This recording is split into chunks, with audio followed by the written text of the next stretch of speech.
Néhémie, chapitre 5. Il s'éleva de la part des gens du peuple et de leurs femmes de grandes plaintes contre leurs frères les Juifs.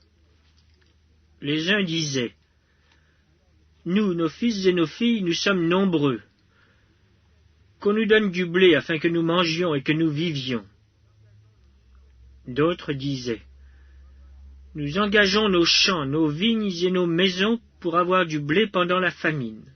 D'autres disaient: Nous avons emprunté de l'argent sur nos champs et nos vignes pour le tribut du roi. Et pourtant notre chair est comme la chair de nos frères. Nos enfants sont comme leurs enfants. Et voici, nous soumettons à la servitude nos fils et nos filles, et plusieurs de nos filles y sont déjà réduites. Nous sommes sans force, et nos champs et nos vignes sont à d'autres. Je fus très irrité lorsque j'entendis leurs plaintes et ces paroles-là. Je résolus de faire des réprimandes aux grands et aux magistrats, et je leur dis: Quoi? Vous prêtez un intérêt à vos frères? Et je rassemblai autour d'eux une grande foule, et je leur dis: Nous avons racheté selon notre pouvoir nos frères les Juifs vendus aux nations. Et vous vendriez vous-même vos frères, et c'est à nous qu'ils seraient vendus. Ils se turent, ne trouvant rien à répondre. Puis je dis: Ce que vous faites n'est pas bien.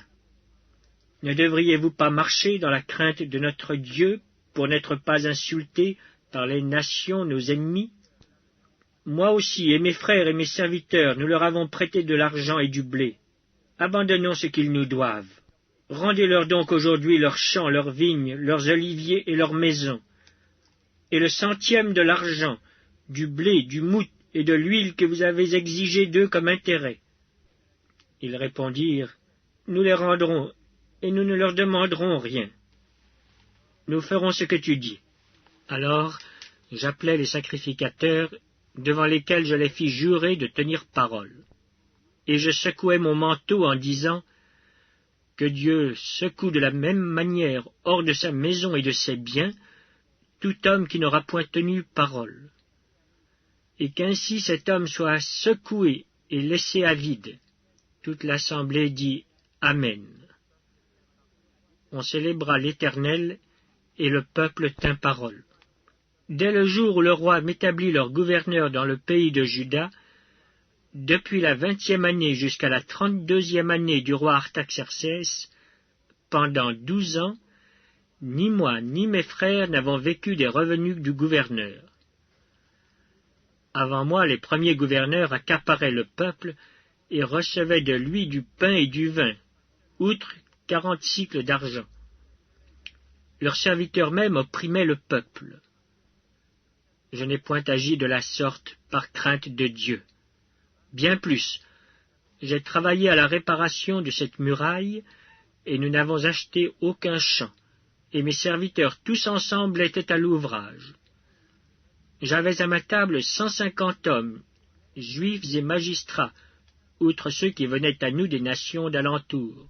On m'apprêtait chaque jour un bœuf, 6 moutons choisis et des oiseaux. Et tous les 10 jours on préparait en abondance tout le vin nécessaire. Malgré cela, je n'ai point réclamé les revenus du gouverneur, parce que les travaux étaient à la charge de ce peuple. Souviens-toi favorablement de moi, ô mon Dieu, à cause de tout ce que j'ai fait pour ce peuple.